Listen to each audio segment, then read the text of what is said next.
ब्रह्मा जी और शिव जी ने भगवान विष्णु से पूछा,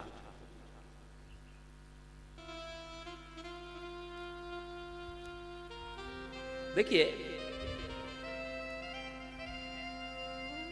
हमारा विज्ञान उतनी ही बातों को सत्य मानता है जहां तक वह पहुंच पाता है या देख पाता है।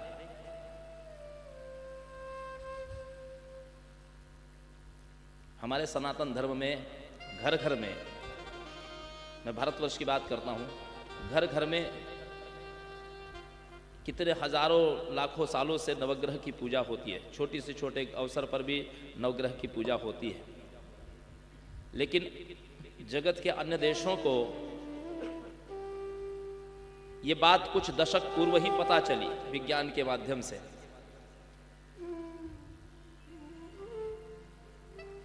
और अभी भी इस सदी की सबसे बड़ी खोज यही है। इस सदी में वैज्ञानिक को यह बात पता चली है कि ब्रह्मांड की किसी भी वस्तु के विषय में हम कुछ नहीं जानते, और उन्होंने इसी बात को सबसे बड़ी खोज माना है। जिस प्रकार ब्रह्मा जी को जब मां भुवनेश्वरी ने आदेश दिया सृष्टि का सृजन करने के लिए, तो ब्रह्मा जी विचार कर रहे हैं कि मैं कैसे सृष्टि करूं। उनकी दृष्टि में यह ब्रह्मांड एकमात्र था।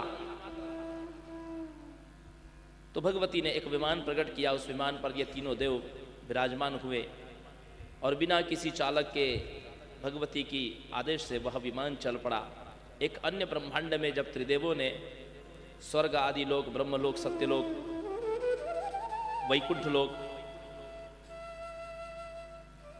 शिवलोक का दर्शन किया, तो त्रिदेवों को यह बात का ज्ञान हुआ कि उनके अलावा भी कोई ब्रह्मा है, उनके अलावा भी कोई विष्णु है।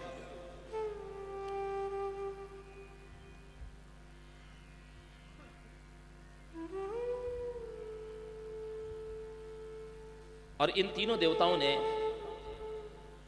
बड़ा अद्भुत ये मणिद्वीप धाम का दर्शन किया। भगवती का ये मणिद्वीप धाम जहां पर किसी पुरुष को प्रवेश नहीं, भगवती के अंतःपुर में, भवन के भीतर ये तीनों जब द्वार पर बैठे रहे, कल हम श्रवण कर रहे थे, तो भगवती की दृष्टि पड़ी। एषा ही भगवती देवी सर्वेषां कारणम हिनः महाविद्या महामाया पूर्णा प्रकृतिरव्ययः।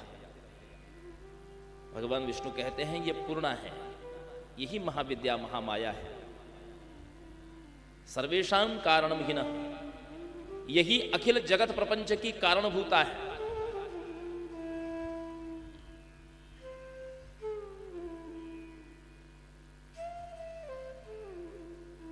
शिव जी कहते हैं कि संसार में न च विदंति वदंति च येन्यथा हरिहराज कृतम निखिलम जगत तब कृपास्त्रय एव सदैव ते विरचयन्ति जगत सचराचरम। संसार में जो लोग कहते हैं कि ब्रह्मा सृजन करने वाले हैं, विष्णु पालन करने वाले हैं, शिव संहार करने वाले हैं, वस्तुतः उनको कुछ बात का ज्ञान ही नहीं है। क्योंकि बिना भगवती की कृपा के ये तीनों कार्य नहीं हो सकते। तब कृपास्त्रय एव सदैव ते। और संसार में देखिए हम लोग किनकी किनकी उपासना करते हैं। कोई गणेश की उपासना कर रहा है, कोई सूर्य की उपासना कर रहा है, कोई देवताओं की, कोई इंद्रादिक देवता की उपासना करता है। पारसी समाज के लोग अग्नि की उपासना करते हैं। श्रीमद् भागवत के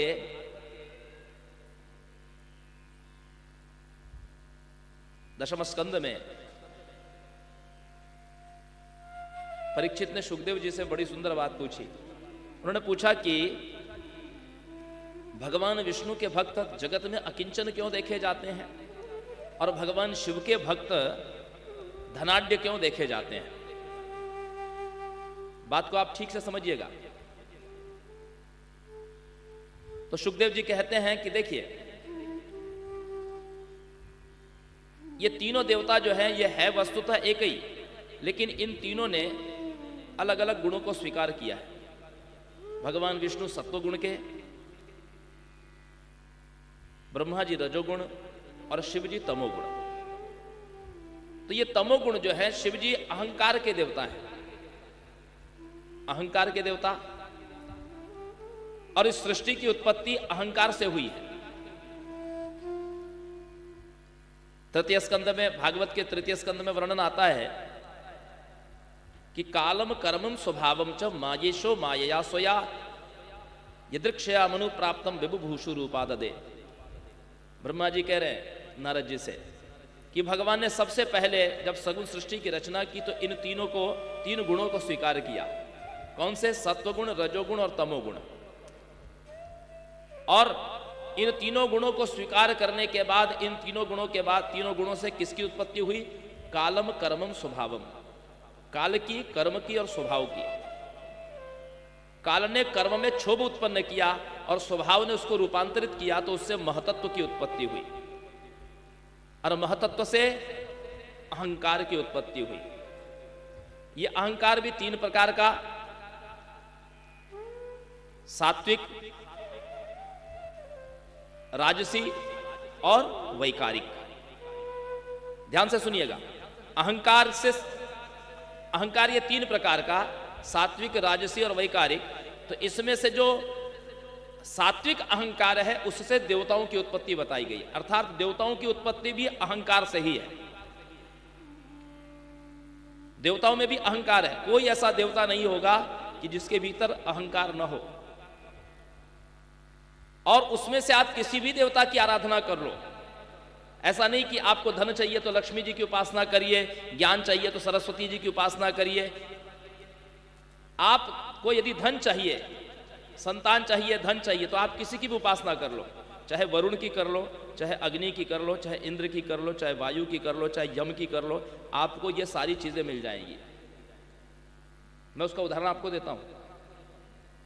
पारसी समाज है, पारसी धर्म के लोग, वो केवल अग्नि की उपासना करते हैं। पारसी लोगों के पास कितना धन देखा जाता है, वो तो लक्ष्मी जी की उपासना नहीं करते हैं, फिर उनके पास धन कैसे आ रहा है?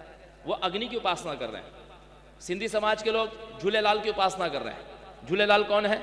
ये वरुण देवता के रूप में है, अर्थात वो वरुण की उपासना कर रहे हैं। सिंधी समाज के पास कितना धन है? इसका अर्थ यह है कि आप किसी भी देवता की उपासना कर लोगे, कोई आवश्यक नहीं कि आप लक्ष्मी जी की उपासना करोगे, नारायण की उपासना करोगे तो ही धन मिलेगा। और अहंकार के स्वामी शिव जी हैं, इसलिए समस्त देवताओं के स्वामी शिव जी हुए, और इसी कारण शिव जी के जो उपासक होते हैं वो धनाढ्य देखे जाते हैं। फिर भगवान निर्गुण है, श्रीहरि निर्गुण है, और वे अपने भक्त को अपने जैसा बनाते हैं। ऐसा नहीं कि भगवान विष्णु के सारे भक्त भिखारी ही होंगे, ऐसा नहीं है।